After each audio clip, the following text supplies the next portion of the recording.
নমস্কার বন্ধুরা, আপনাদের স্বাগত জানাই স্বাদের শহরে, যেখানে আপনারা পাবেন নানান স্বাদের খবর। আজ তৈরি করব সুজির পায়েস।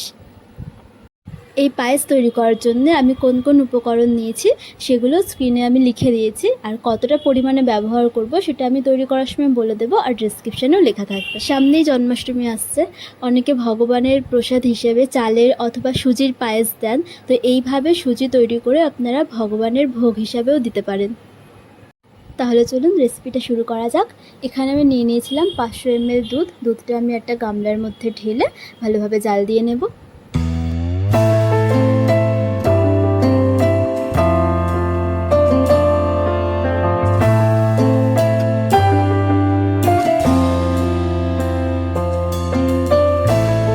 আর এখানে আমি নিয়ে নিয়েছি হাফ বাটি পরিমাণ সুজি। বাটিটা কিন্তু খুব একটা ছোট বা খুব একটা বড়ও না। আপনারা যদি ছোট বাটি নেন তাহলে 1 বাটি পরিমাণ সুজি নিলেই হবে।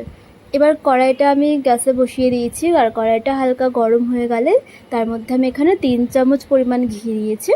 এর থেকে কম নিলে কিন্তু হবে না, আর আরও 1-2 চামচ চাইলে বেশি নিতে পারেন।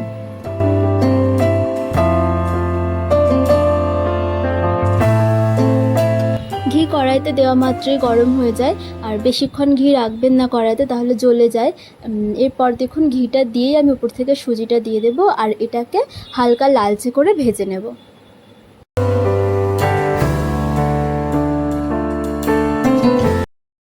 এই সময় কিন্তু খুন্তি চালাতে থাকবেন, ছেড়ে দেবেন না, তাহলে সুজির এক পাশটা পুড়ে যাবে।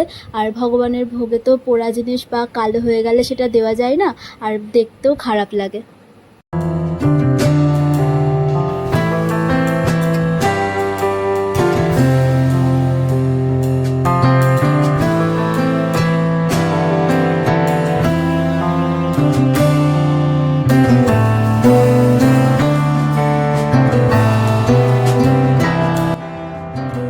এখানে দেখুন সুজিটা হালকা লালচে হয়ে ভাজা হয়ে গেছে। এই সময় কিন্তু গ্যাসের হিটটা একদম লো ফ্লেমে রাখবেন।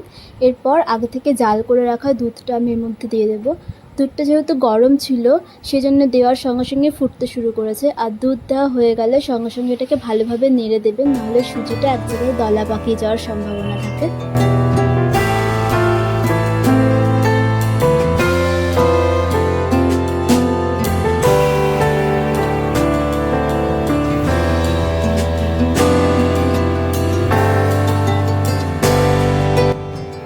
যেটা বললাম একটু আগে, এই সময় সুজিটা কিন্তু এইভাবে ভালোভাবে নাড়িয়ে দেবেন, নাহলে পরে যেটা বললাম যে সুজি দলা পাকিয়ে যাওয়ার সম্ভাবনা থাকে। ভালোভাবে নেড়ে দিলে কিন্তু আর দলা পাকবে না, আর যদি একবার দলা পেকে যায় তাহলে সেটা ছাড়ানো কিন্তু খুবই মুশকিল হয়। এটা এবার 10 মিনিট ফুটে যাওয়ার পর আমি এর মধ্যে দিয়ে দেবো হাফ বাটি পরিমাণ চিনি। চিনিটা আপনারা আপনাদের স্বাদ মতন ব্যবহার করবেন। আমি যেই বাটিতে করে সুজি দিয়েছিলাম সেই বাটির হাফ বাটি পরিমাণ চিনি দিয়েছি। এরপর আমি দুটো এলাচের খোসা ছাড়িয়ে বীজটা গুঁড়ো করে রেখেছিলাম সেটার ওপর থেকে দিয়ে দেব। দিয়ে আমি এটা আগে 10 মিনিট ফুটিয়েছিলাম। চিনি আর এলাচের গুঁড়ো দেওয়ার পর আরও 10 মিনিট মতন ফুটিয়ে নিলে ব্যাস তৈরি হয়ে যাবে সুজির পায়েস।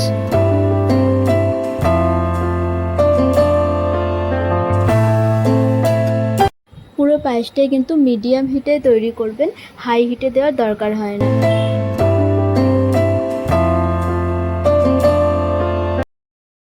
পায়েসটা তো তৈরি হয়ে গেছে, আর সুজির পায়েস কিছুক্ষণ থাকলে হালকা জমে যায়, তো আমি সেই জন্য এটাকে 5 মিনিটের জন্য ছেড়ে দিয়েছিলাম। 5 মিনিট পর দেখুন এটা কতটা জমে গেছে। ব্যাস সুজির পায়েস তৈরি হয়ে গেছে। এবার আপনারা আপনাদের ইচ্ছে মতন লুচির সাথে অথবা শুধু এটাকে সার্ভ করুন।